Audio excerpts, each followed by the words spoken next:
Can you hear me okay? Perfect. Yep. Thank you. My Você tem que sister, estar I see you.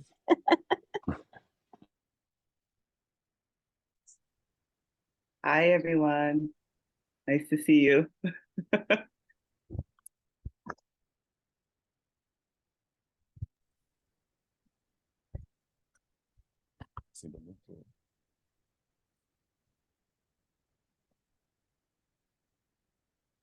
É que eu vou sumir daqui a pouco.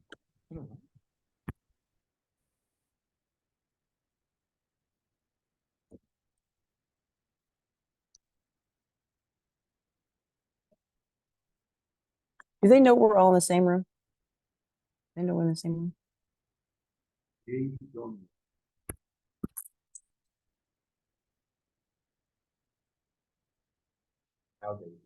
No, they don't.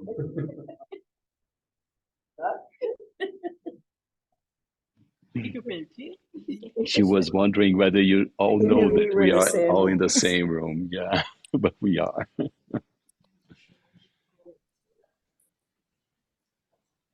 Thank you. Well, we are just waiting for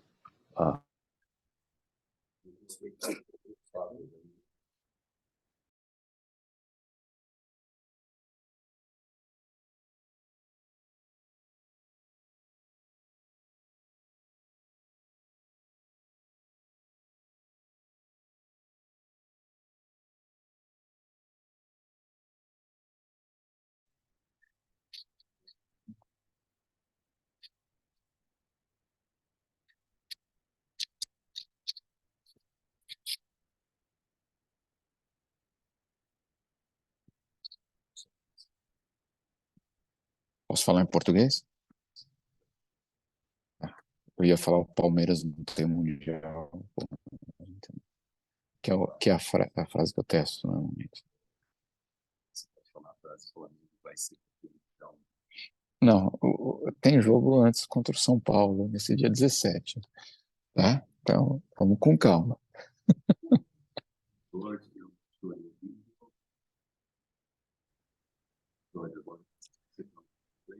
Your microphone, Irad.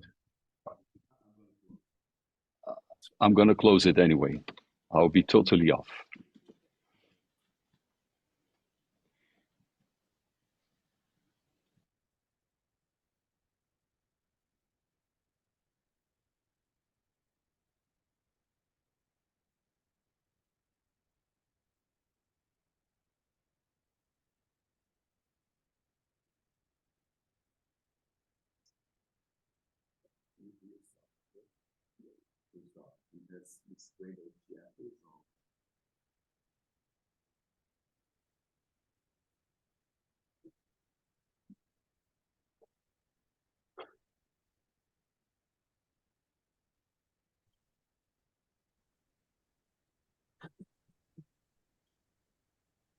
Já temos tradução?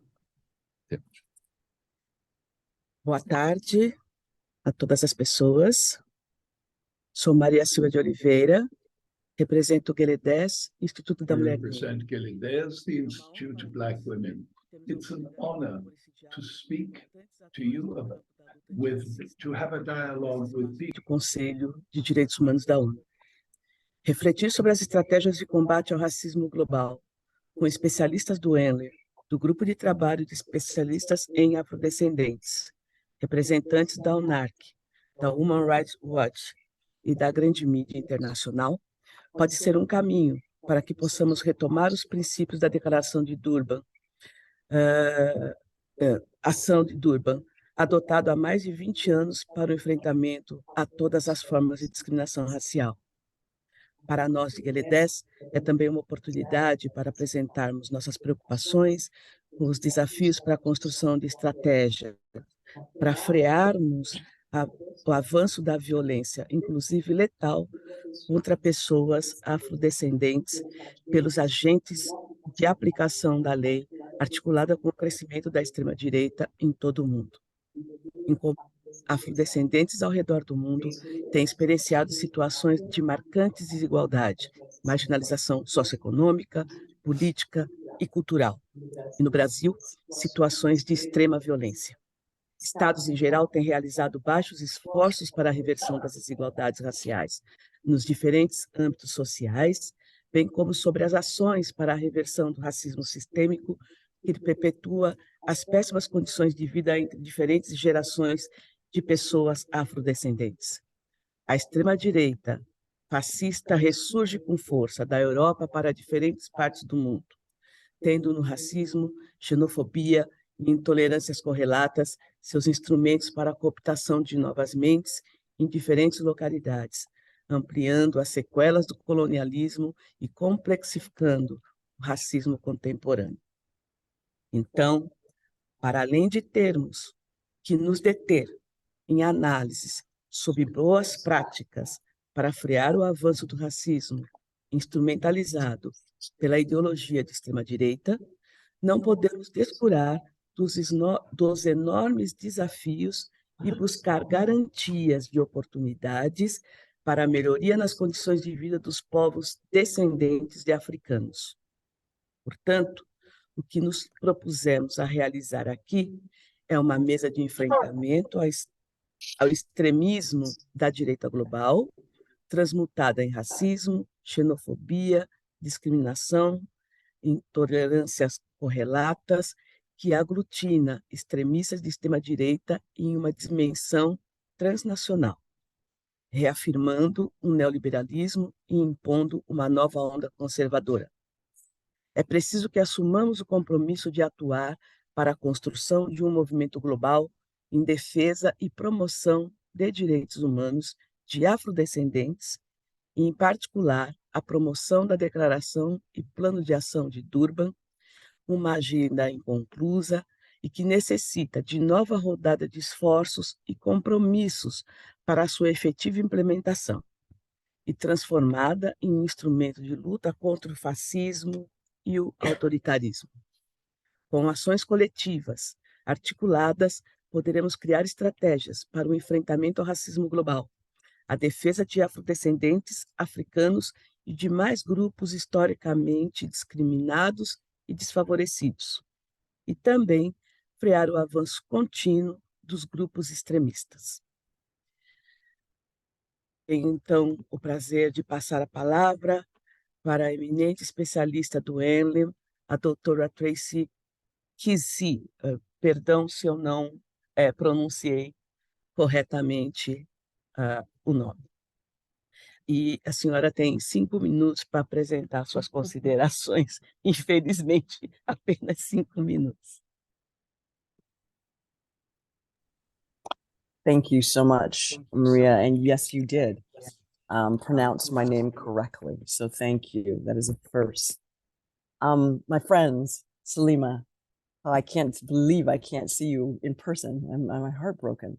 I am Dr. Tracie L. Eu sou a doutora Tracie L. Sou uma das 3 pessoas do EMLA e não sei se vocês conhecem, mas isso é um mecanismo especialista de promover antirracismo na aplicação da lei, focalizado especialmente em afrodescendentes. E nós temos muito costume em fazer esse trabalho. Uma das coisas que focalizamos muito no nosso mandato é a questão de... E, ao entender o que nós falamos a supremacia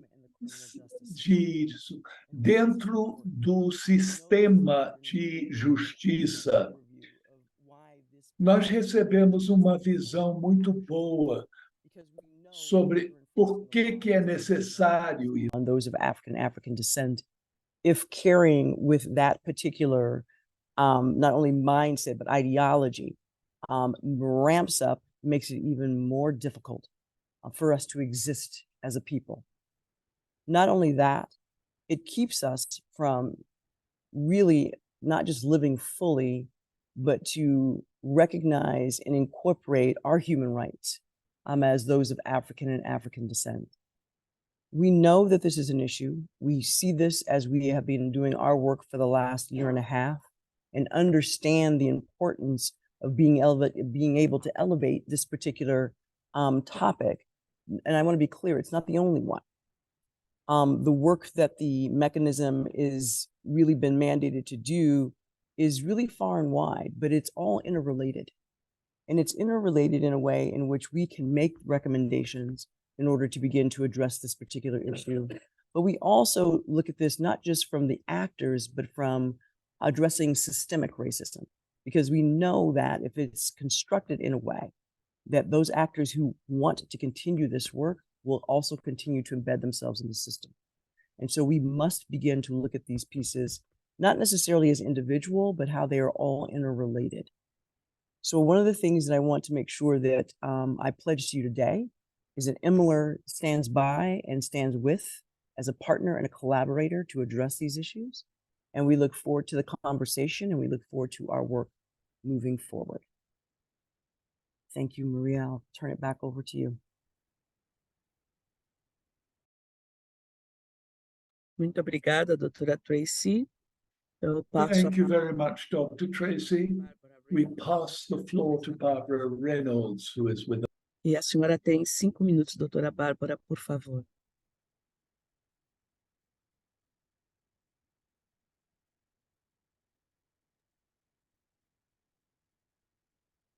Thank you, Mr. Chair, and good morning, everyone.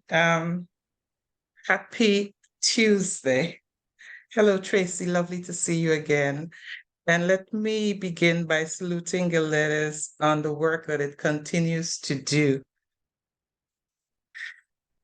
So I want to start with this wonderful word, democracy, because for the duration of most of our modern countries, those that became independent in the 50s, 60s, 70s, and down to the 80s, we've heard a lot about democracy, and it's been proposed to us. The proposition is that democracy is morally right.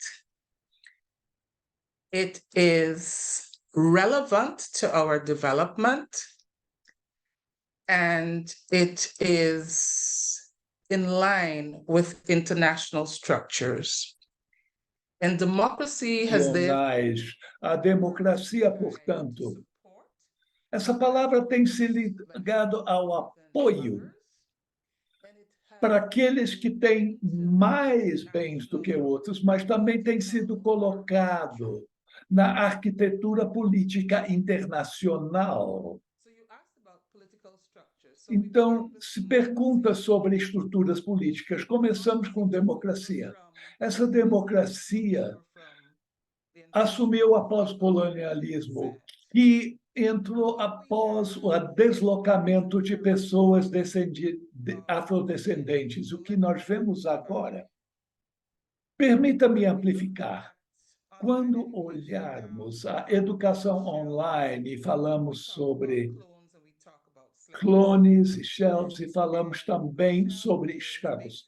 E a concha é, se você prepara um programa online, isso vai permanecer. Cada semestre você faz uma atualização, e eu sugiro que o que foi deixado pela democracia é a concha do colonialismo, que as pessoas continuam populando. Observamos isso na estrutura política, na polícia, na administração, na legislação, na orçamentação, nos programas, nas atitudes. E aí falamos sobre clones. Também vemos clones. Quando você clona seu programa, você mexe com as margens e está pronto para o próximo semestre. Você pode dizer, no último semestre foi outono, agora já é primavera, você muda a data, mas segue do mesmo jeito, é um clone. E o que nós temos em muitos governos são clones dos colonizadores e dos escravistas. E esses clones não são apenas pessoas que não são negros ou seja, pessoas que são brancas. Temos clones em governos não brancos em todo o mundo que está basicamente fazendo a mesma coisa sempre. E, infelizmente, muito infelizmente, alguns desses governos são negros, mas são clones. Então, eu vejo, nós temos um outro termo, que é anatma, mas eu vou utilizar isso em termos de instrução. Você tem escravos, e os escravos nessas plataformas online fazem exatamente o que são mandados, são paus mandados. Então, essa democracia se tornou escravo para o regime antigo colonial e para o regime anterior de escravização. Independente se o governo tem aparência de pessoas de afrodescendentes ou não, ou se nós somos democráticos ou não, e o que vem ocorrendo é que vem tendo um avanço dessas atitudes. Você tem policiais afrodescendentes, tratando afrodescendentes, pessoas afrodescendentes, da mesma forma que eles foram tratados pelos escravizadores. Eles tratam os escravos como se fossem escravos. Eu não estou propondo que nós retiramos a democracia, mas temos que entender como o caminho é uma continuação nos nossos sistemas políticos, nos nossos partidos, os sistemas que criam as legislações e as leis e programas. E no final da cadeia alimentar, nós vemos a perpetuação de todas as estruturas demográficas que existem. E é lá em que a maioria das pessoas de origem africana está. Então, esses são meus comentários introdutórios. E, a partir daí, podemos discutir como que nós podemos consertar isso. Muito obrigado pela oportunidade de estar aqui com vocês. Nós que agradecemos a doutora Bárbara, e eu passo, então, a palavra para a senhora Salimah Hankins.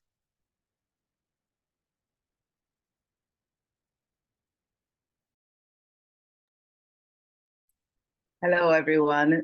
Thank you so much to the organizers for some reason, I think I can hear the translator through the English channel. No, it's okay. Thank you. Perfeito. Thank you again. Mais uma vez, sou Salimah Hankins e sou advogada e diretor da Coalizão contra Racismo da ONU. Nossa coalizão foi feita no rastro do assassinato de George Foreman, e temos um grupo de pessoas que foram impactados e advogados de pessoas afrodescendentes em todo o mundo. Temos mais de 80 organizações em todo o mundo, e nossa organização pediu para a formação desse mecanismo. Estamos trabalhando junto com a doutora Tracie e a Tracie L nesse mecanismo de especialistas. Quando penso sobre essa questão de estratégia, penso especialmente sobre a intervenção da doutora Reynolds e as institucionalidades subjacentes. E já falei com muitos estrategistas negros, e dizem que hoje em dia nós estamos vivendo no mundo perfeito, ou a visão perfeita de outros. Eles tinham uma visão muito bem articulada. Um mundo em que os negros eram subjugados, onde as mulheres não eram empoderadas.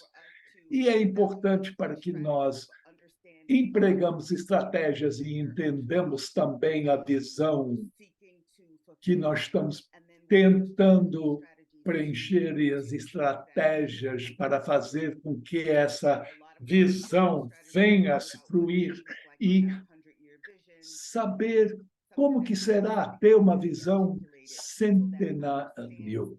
E nossa posição nem sempre é defensiva. Agressividade também é importante, mas qual a visão que nós estamos buscando? Our coalition employs that we feel helps to build a movement and to think about our work as moving collectively. Our coalition operates under the premise that communities, particularly Black communities, and impacted people around the world are the experts.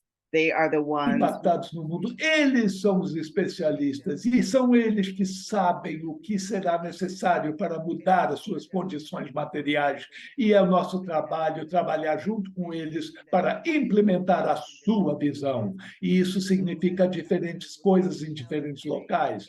Mesmo que a concha seja igual em diferentes lugares, os impactos podem ser diferentes. E é importante nós reconhecer onde nós temos pontos comuns e reconhecer onde que há diferenças. Isso é o trabalho, isso é o desafio. Trabalhamos como coalizão e, obviamente, em vista da exploração histórica do colonialismo, do comércio escravagista e transatlântico e o que foi feito com a venda de corpos de negros, somos limitados nossa advocacy devido à falta de espaços que as pessoas nos locais precisam ter para poder defender seus direitos humanos. É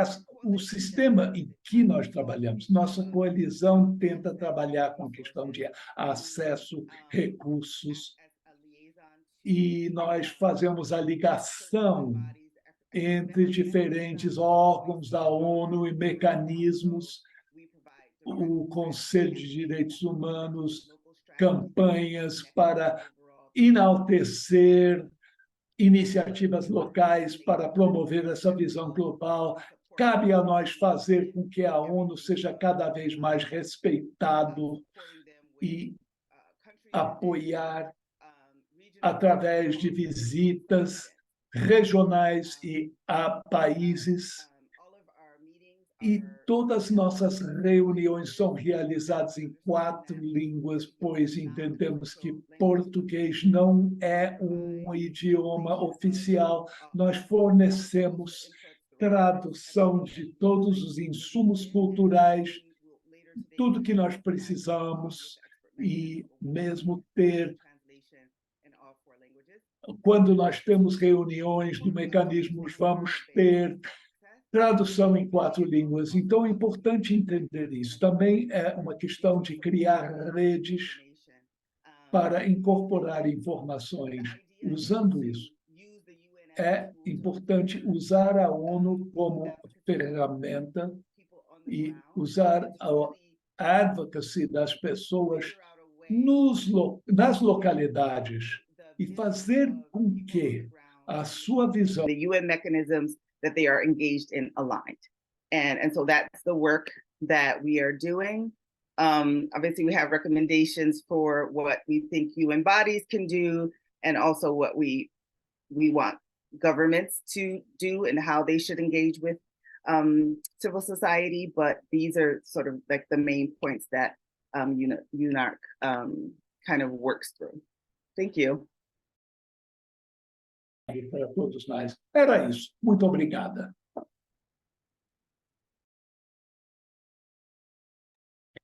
Obrigada, Salimah.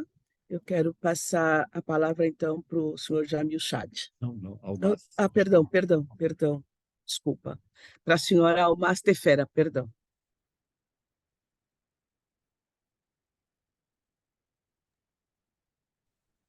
Yeah, thank you so much. I hope you can hear me.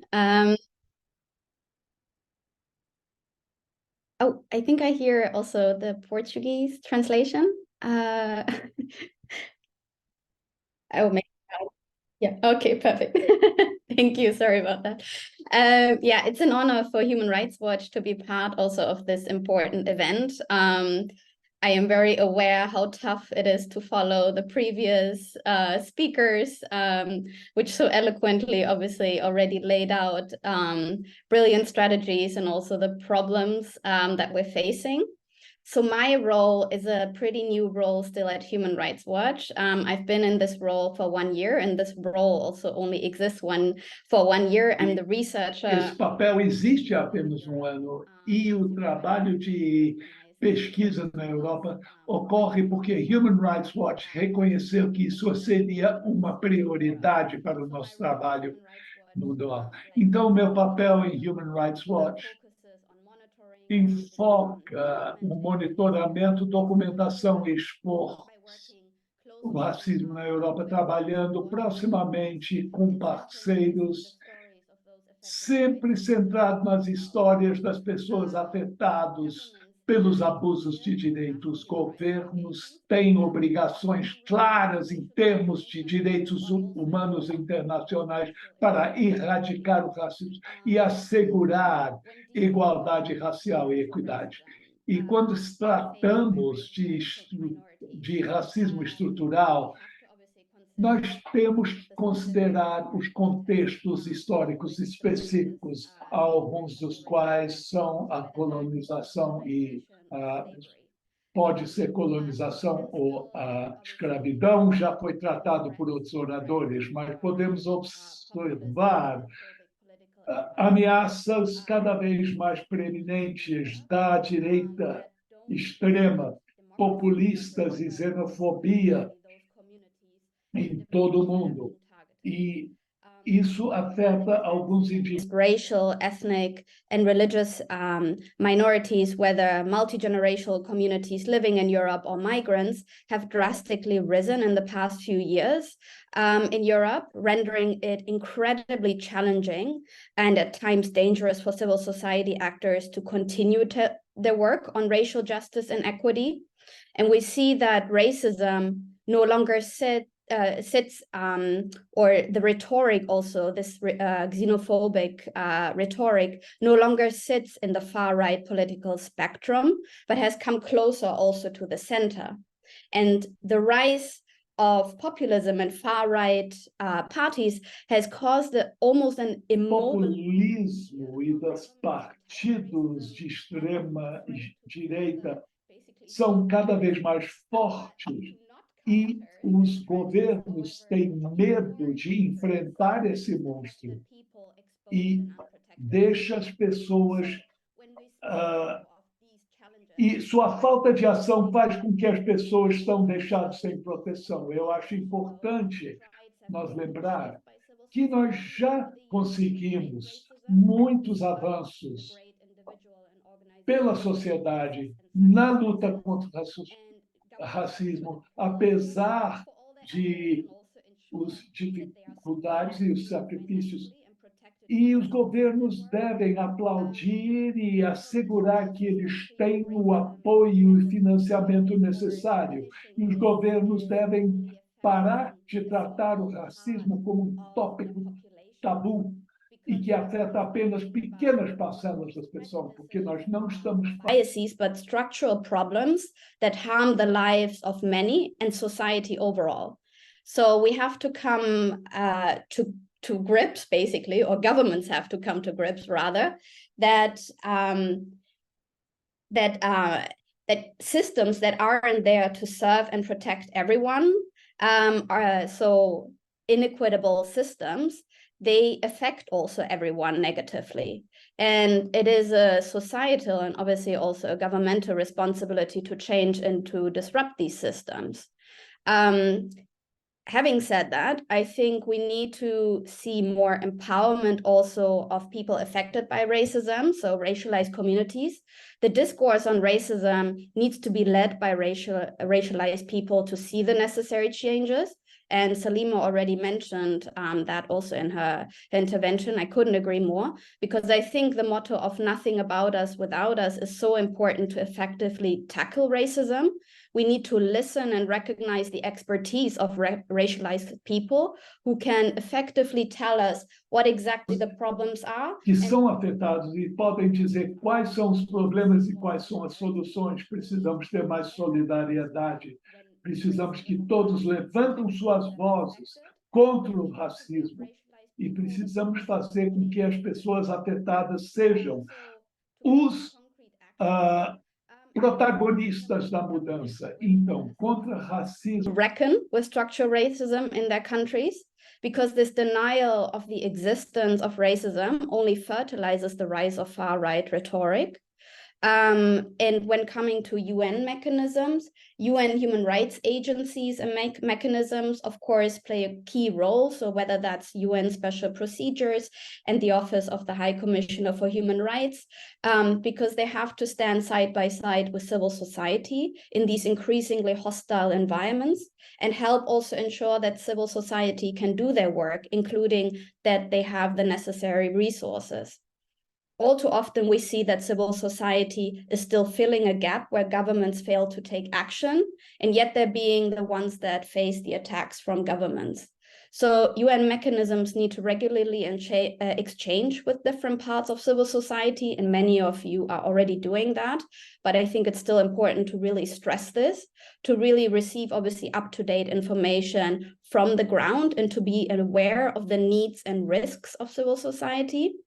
And when UN mechanisms also need to call out structural racism, so whether that's governments, institutions, policies, or practices, to enable also for civil society to do the same while protecting them from reprisals and attacks by governments, and to allow for pathways of international scrutiny. We need international condemnations of racist incidents whenever they occur, and there needs to be diligent follow-up where governments fail to respond. So country visits are obviously a key part to meet with civil society and obviously with government institutions, and this but also other monitoring and presences are important to ensure that civil society is able to continue their work.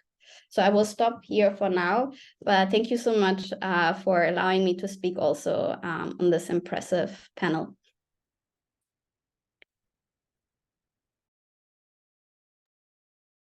Muito obrigada, senhora Almaz. Agora sim, eu passo a palavra para Jamil Chade. Yes, hello to all of you. It's really a pleasure to be here. I was going to say a couple of words, but before that, Dr. Reynolds touched in a very, very fundamental element, which is the DNA, let's say, structure. And just 2 weeks ago, I was... Apenas 2 semanas atrás, estava conversando com escritor famoso no Brasil, e nós estávamos debatendo, e ela falou da justiça ser um grupo mitológico e também cega. E ela foi extremamente articulada. Image of justice being blind was one of the elements of the maintenance of the status quo. So, as Dr. Reynolds pointing out on the democratic regime being a continuation of such exploitation system, justice, as far as being referred as blind, would not see the fight and the injustice of those who are never included in the democratic system. So just sorry to make this comment, but I think this is absolutely something we have to think about when we talk either in the US, in Brazil, or anywhere else in the world. Now, going back to my very short talk, in 2021, last day of Donald Trump's government, while he was screaming and trying to grab into his chair, one of his secretaries sent an email around saying that that was her most important years in her life as a public civil servant, and that she was very happy that she had served under Donald Trump. And she was also saying that her agenda, or the government's agenda, meaning the ultra-conservative, anti-rights agenda, had to continue despite the government having lost the election. And in that email, which I have a copy, ends with a suggestion saying, for all of those, because she was sending this to all her supporters, groups, ultra-conservative groups, churches, etc., etc. Grupos ultraconservadores, igrejas, etc. E ela diz a todos, para dar continuidade a esse fato da nossa agenda, por favor, entre em contato com a Embaixada Brasileira em Washington. Então, basicamente, o que ela estava dizendo é que havia um relay na luta para manter essa agenda. O fato de Donald Trump sair não seria o fim. E o que nós podemos concluir disso é que o Bolsonaro sair do Brasil não é o fim dessa agenda. Então, eu sou jornalista, sou brasileiro, tenho sediado em Genebra nos últimos 4, 5 anos. Looking and investigating and traveling basically to all of these countries who were led or are led by the extreme right. And some of my conclusions are the fact that, first of all, it is a global movement. It is highly professional. It has aim and a strategy, and it has a lot of money. So if we don't understand that, it will never be a national solution that will lead to the dismantling of the far right, for example. They have, and I was very lucky to be inside of many of these meetings, perhaps because of my skin color even, that, could be there without being noticed. What I realized is that they are extremely coordinated internationally. As soon as one falls, they are there to support each other. So the fall of Donald Trump's losing the election, in that email made it clear that there was a relay, as in the Olympics, with the giving the baton to the next. And that was very, very impressive to see. What we also have to understand that internally, obviously, as we already know, they use in the democratic path to reach power. And as soon as they are in power, the dismantling of rights and the dismantling of that order is obviously one of the priorities. Internationally, there's also a strategy. And there, I would say, 3 of them, or 3 stages of this strategy. First of all, breaking consensus, breaking even words like gender or so many other words that were thought to be consensus for the last 30 years. And suddenly, these terms in UN resolutions, in declarations, are being put in question again. So this is the first element. Second element, the weakening of these institutions. And finally, the attempt to create new institutions or new ideas of institution. So as I said in the beginning, there is a strategy and there is an objective. So, and it is highly professional and very well coordinated. One element that obviously was interesting to see was Mike Pompeo's attempt to revise what was human rights. Obviously, it ended because the government ended, but we saw that very similar in Brazil with the Ministry of Human Rights also revisiting the concept of human rights. Some rights would be fundamental, others would be just claims by minority groups. So this is something that we have to think when we're going to tackle either racism or any other aspect. Vamos falar sobre racismo ou qualquer outro aspecto apresentado por esse grupo. Então, para concluir, quais são os remédios, o que nós podemos usar para combater esses movimentos? E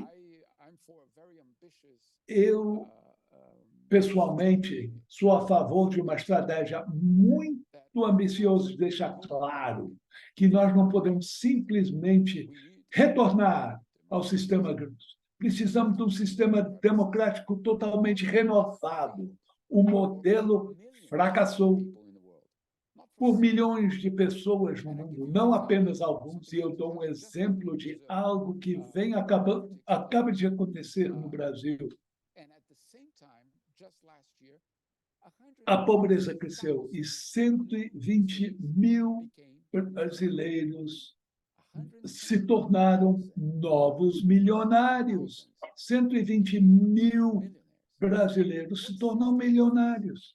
Que tipo de sistema é esse? Que, enquanto milhões entram na pobreza, gera uma concentração de renda desse tipo. Se isso está funcionando, então eu sou Papai Noel. Obviamente, isso não está funcionando. Se isso não está funcionando, só tem uma saída. Temos que repensar o conceito de democracia, como a doutora Redonda mencionou. E algumas sugestões. Reconhecimento, pressões internacionais, medidas como cotas, com apoio financeiro e um novo sistema educacional. All of those people, even those that think that they're not part of the group of victims, also to understand that they are part also of this system. So thank you. Sorry to continue with this. Eu quero agradecer, então, o senhor Jamil. A gente pode pensar mais uma rodada de 3 minutos para os comentários sobre as falas apresentadas. Então, eu retorno aqui para a senhora Tracie so that she can begin this new round of remarks. Thank you. And thank you all for your comments and your insight and your recommendations. And I mean, they're powerful and they're heartfelt. I want to just step back for a minute and talk about one thing for me that is important. I mean, they're all important, but as Jamil mentioned, we're talking about a global coordination. And that is one thing that we do not have as a people of African and African descent. And that is, we don't have a global coordination. And it is far past time for us to begin to convene and to talk and to figure out, what does a strategy look like for us? I say this because of the urgency of what we see, not only in the United States, but in Brazil and in other parts of the world. And in doing this, it means that we're going to have to let go of some of the colonization in our minds that we believe that we may be right or we may be harming, as opposed to doing what is need to be done for us to move forward as a people. One of the things that was sort of mentioned when we talk about democracy, and Dr. Reynolds mentioned this as well, I implore you to watch how law enforcement will be deployed in order to keep these systems in the places in which they want them. This is not just about public safety. This is about policing women's bodies.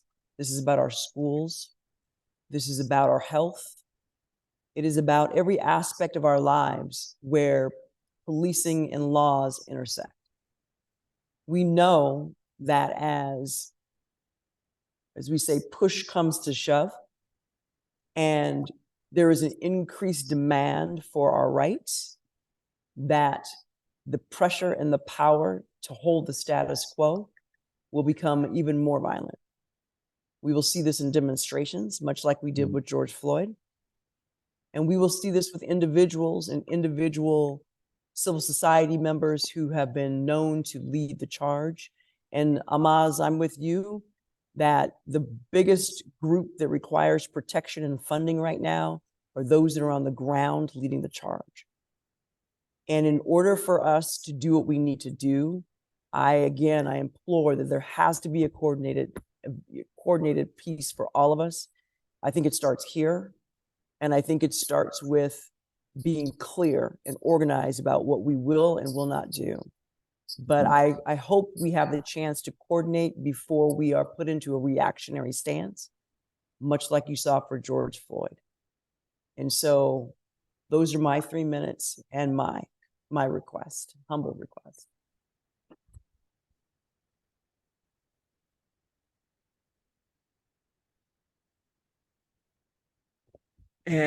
Obrigada, senhora Tracie. Eu volto a palavra aqui para a senhora Bárbara Reynolds. 3 minutos.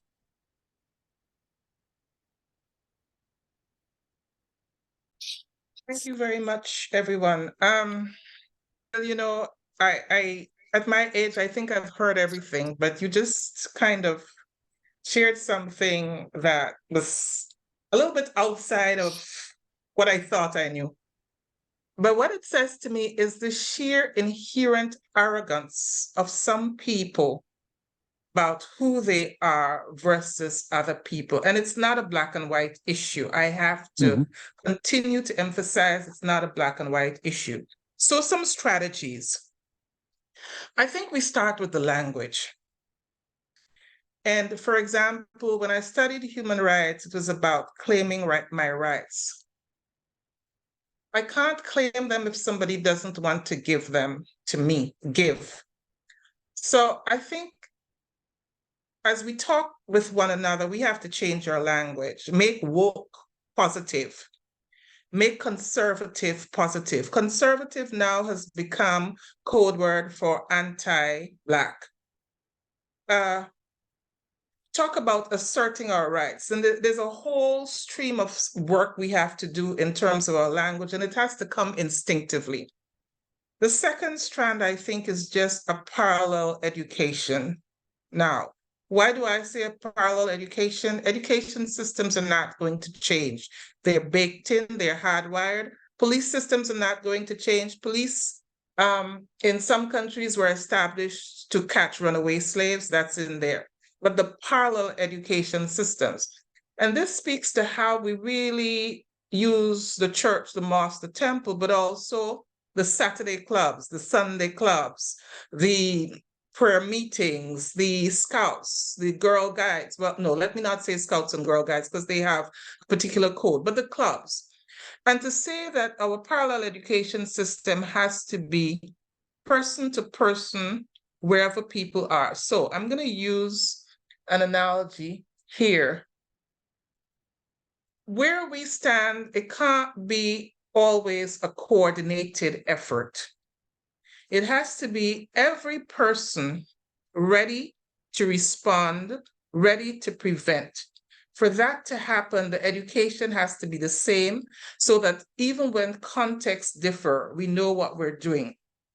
The last two things I think are critically important is economic viability. Economic viability. We have to be able to feed, clothe, house ourselves, but also have some for community work, but also for a rainy day to help one another. And this speaks to the whole melange of land and access to credit and Black-owned businesses. But ladies and gentlemen, brothers and sisters, the last thing I'm going to say is usually the most important thing. So I'm going to say it's the last thing, it's usually the most important thing. We must not stop building alliances with people who are not of African descent for two reasons. History has shown that every battle that has been won by soldiers, but also by allies, soldiers. So that's one. And then the second thing is that we're essentially human rights practitioners. We're not just for people of African descent, we're for human beings. And we need to internalize and share with others that when we fight for people of African descent, we're actually fighting for all people everywhere, all the time.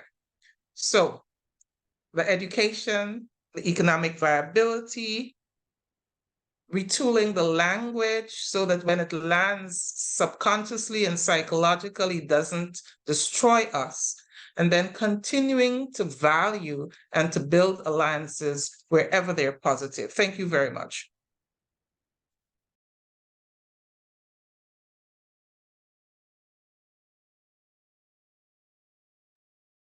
Mais uma vez, obrigada, senhora Bárbara. Passo a palavra para Salimah. 3 minutos, por favor. Thank you. So I just want to kind of respond a little bit to what Jamil said, because I thought also that it was eye-opening. If we understand, and that's my understanding too, when I say there is a very clear and specific vision, it's coordinated, we are living in someone else's vision. Even when I think about, even in a neoliberal context, the Elon Musks who want to go to the moon, or, like people are specific about the world that they want to live in, and we need to be too. It made me think about if we know the 3 strategies that they're using, breaking consensus, you said weakening institutions, and attempting to create new institutions, then even just the spotlighting of that as what's happening, I think is really powerful. And then specifically attacking those attacks and really just highlighting exactly what they are. Because it makes me recognize when you said that, oh, I see all of the ways that this has been happening. So if we think about like that, our structures and leadership is on this trajectory, but maybe according to polling, the majority of people don't see themselves as aligned. There is some power in that. And how do we do that? But I think people, I don't want to say like need to be led in a way, but it's like when you don't have a vision, you're just kind of going along with what other people are doing. There are spaces where these conversations are happening, and I'll say they're Black cultural spaces and other not just Black, but like people who are doing visioning and imagining around what this could look like from a vision perspective, and then to think about what might the strategies look like. But those places that those conversations are happening, they don't have the resources, they don't have like the connections that where these like where the conversations are not necessarily about strategy or vision, because it's about a little bit, like the conversations that are happening amongst people in power, even if they are not conservative, still has to maintain the status quo in some way because those people are in power. So it's like you have to think about how do we truly support those conversations and those visions that are happening that are very specific, and then how do we shine a spotlight on the fact that this is a coordinated effort. Even I just think sharing what you shared, Jamil, is really profound. And I just wanted to say thank you for the invitation. And this was a really impactful conversation that I will definitely take back with me to the coalition.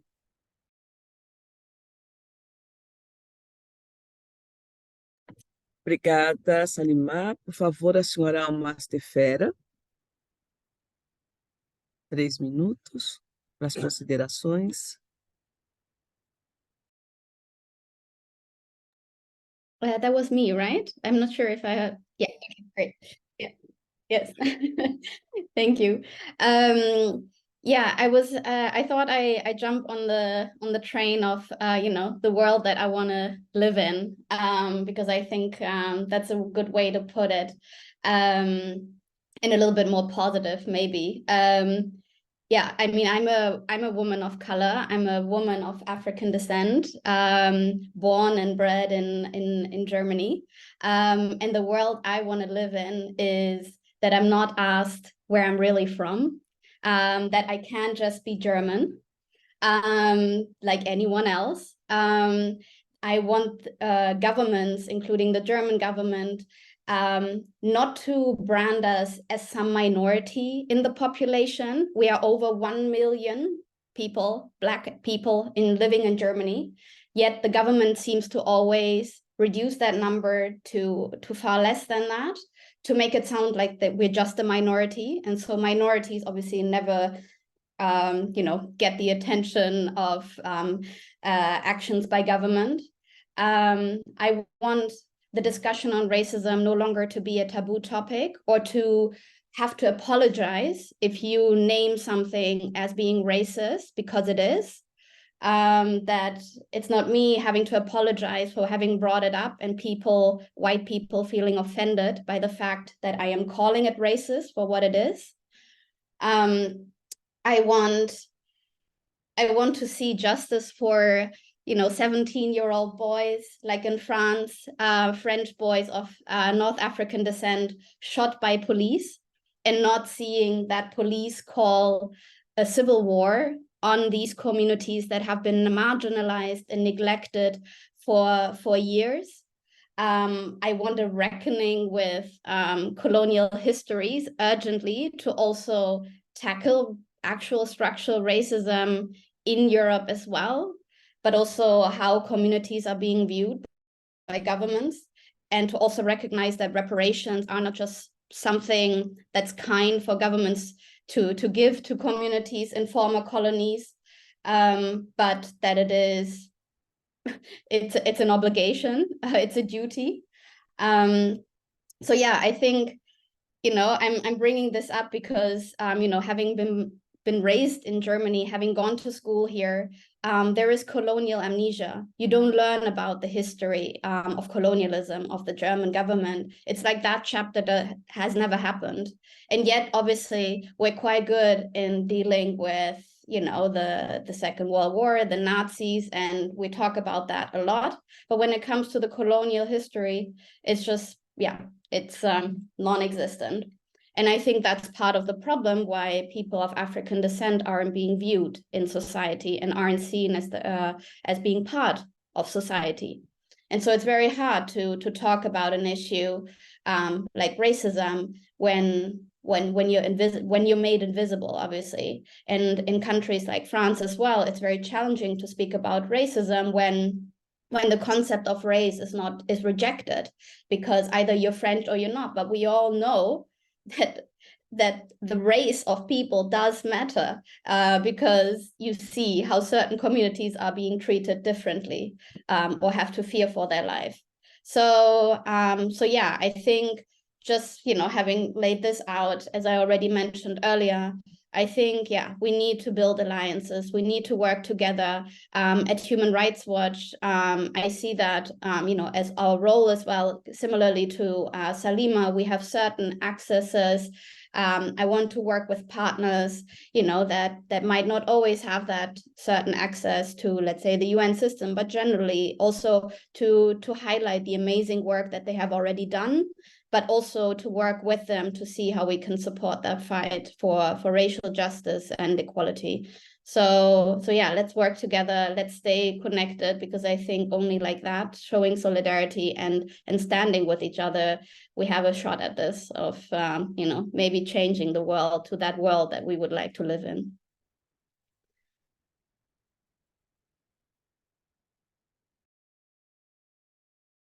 Thank you, I'm finished.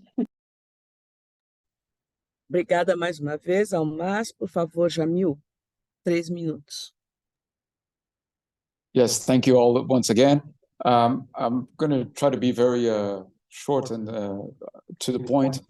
I think a sort of a global alliance for new democracy, something of this, obviously making up the name, but in the sense that it has to be global, it has to be alliance, and it has to be new democracy, not the old one, not the one as Dr. Reynolds mentioned. And on the strategy point, as you said, we have to identify their instruments, how they're coming into the different fora, into the different places, not only to the national parliaments, etc., but also internationally. And I have to say, as a journalist here in Geneva, I made quite a lot of mistakes covering this story. The first one was the conviction I had that once these guys were in power, for example, in Brazil, they would leave the Human Rights Council. They would basically drop the mechanisms. No, they even wanted to be re-elected to all those institutions in order to be able to change them from inside and to impede any kind of action from these institutions. So it was not a strategy to basically say, we're leaving. No, we're staying, and we're not allowing you to go ahead with your plan of your different world, of your world with more democracy, where everyone can fit. No, we're not going to allow that to happen. And we're going to do that by staying and making sure that we'll oppose any of these attempts. This was one of the mistakes. Fortunately, I learned fast. But the second one was also something that I realized that when I was reporting on the absurd speeches by the extreme right-wing government in Brazil, I was being used also as their mouthpiece. So yes, I had to make sure that my reporting was responsible, and not only saying what someone said in the room here in Geneva, because that was being used to mobilize basically back home. So obviously, as soon as I realized, one of the first things was obviously to correct this path. But as I said in the beginning, if we don't understand that there's a plan, that there's a strategy, and there's an aim, we obviously can very easily fall into that trap. So if I would suggest anything here, is basically that we do coordinate, but we also understand the mechanisms of power of these groups. Otherwise, we will always be trailing these strategies. And the last thing, very quickly, I think was Dr. Reynolds who mentioned bringing allies. I went to kindergarten and there were no blacks. I went to primary school, there were no blacks. I went to high school, there were no blacks. I went to university, there were no blacks. I went to my first newspaper outlet where I started to work. There was not a single Afro-Brazilian working. This was very recently. I'm not that old. This was very, very, very recent. In a population, in a country with a population that at least 55% of that population is Afro-Brazilians. So what system was this? How did I spend my entire educational system and my work system, my first work years at least, with no presence whatsoever of any Afro-Brazilians? If this is something that we are not going to ask ourselves in the educational system or anywhere else, obviously we're not going to also deal with that. So I'm just linking this to the parallel educational system that also needs to be built, because I must say I was blind I did not see a problem with this.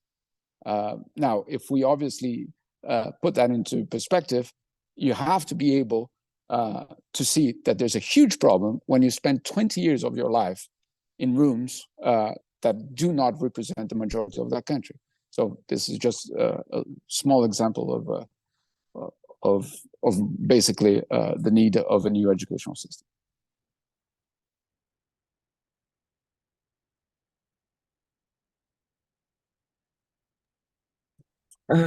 Infelizmente, nós não temos mais tempo para nada, o nosso tempo esgotou, mas eu quero agradecer de forma muito especial a cada uma e a cada um de vocês que aceitaram estar aqui conosco para discutir a temática dessas estratégias de enfrentamento ao extremismo, ao racismo global, articulado com a questão da extrema-direita. Foi muito rico para nós. Eu fiz muitas anotações para a gente pensar e debater aqui durante a nossa estada junto ao Wendler essa semana, né? E também mais para frente, durante as sessões do Conselho de Direitos Humanos da ONU. Mais uma vez, muito obrigada a cada um e a cada uma de vocês.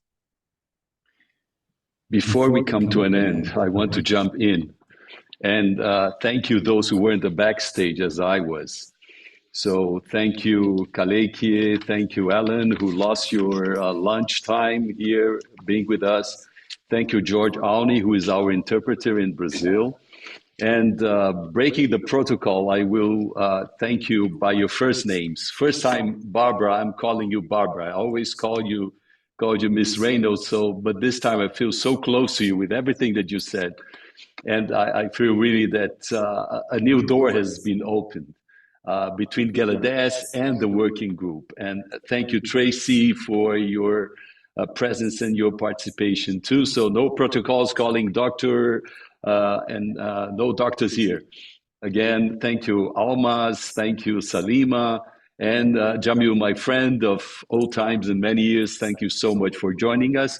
And I'm here also with everybody who is in this part of Geneva. So here is Maria Sylvia, here is Tracie down there, and all the people who were helping us.